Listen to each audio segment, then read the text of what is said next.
एक बार की बात है, एक छोटे से गांव में लिली नाम की एक जिज्ञासु लड़की रहती थी। लिली को अपने घर के पास के जंगलों में घूमना बहुत पसंद था, लेकिन एक दिन उसकी नजर एक असाधारण चीज पर पड़ी। लताओं और फूलों से ढका एक छिपा हुआ दरवाजा। उत्सुकतावश उसने गेट को धक्का दिया और हर रंग के जीवंत फूलों से भरे एक जादुई बगीचे में कदम रखा। जैसे ही वह बगीचे में गहराई तक घूमने लगी, लिली ने देखा कि प्रत्येक फूल में एक चमकदार चमक थी। वह एक चमकीले नीले फूल को छूने के लिए आगे बढ़ी और उसे आश्चर्य हुआ। वह बोलने लगा, नमस्कार प्रिय मित्र, मैं एक विश ब्लॉसम हूँ और यहाँ प्रत्येक फूल एक इच्छा रखता है जो पूरी होने की प्रतीक्षा कर रहा है। उत्साहित होकर लिली को पता चला कि बगीचा एक ऐसी जगह है जहाँ लोगों के सपने और इच्छाएं फूलों में कैद हैं। वहाँ प्रेम, रोमांच, मित्रता और यहाँ तक कि साहस के फूल भी थे। जैसे ही उसने फूलों की कहानियां सुनी, लिली को आश्चर्य और जुड़ाव की भावना महसूस हुई। प्रत्येक फूल कभी उसके गांव के किसी व्यक्ति का था और इच्छाएं उसके दोस्तों और परिवार की आशाओं के साथ जुड़ी हुई थीं। लेकिन जैसे जैसे दिन बीतते गए, बगीचा मुरझाने लगा।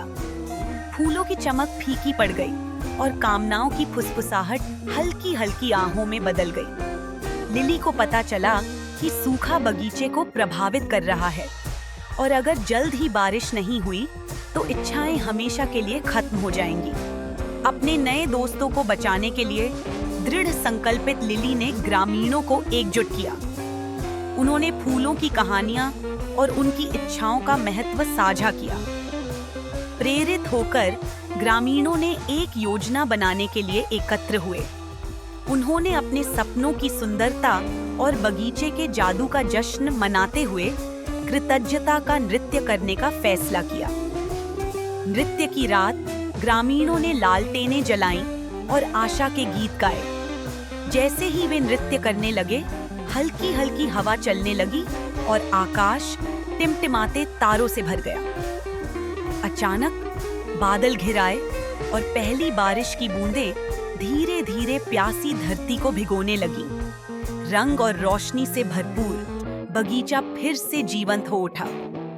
फूलों ने अपनी चमक पुनः प्राप्त कर ली और हवा हंसी और खुशी से भर गई। लिली ने महसूस किया कि उस पर खुशी की लहर दौड़ गई है, क्योंकि उसने इच्छाओं को एक बार फिर खिलते देखा।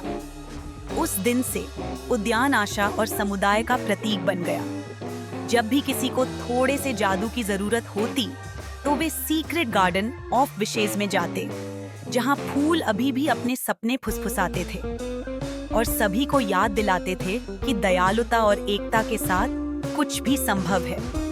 और इसलिए लिली और ग्रामीणों ने सीखा कि सबसे शक्तिशाली इच्छाएं वे हैं जिन्हें प्यार से पोषित किया जाता है और दूसरों के साथ साझा किया जाता है।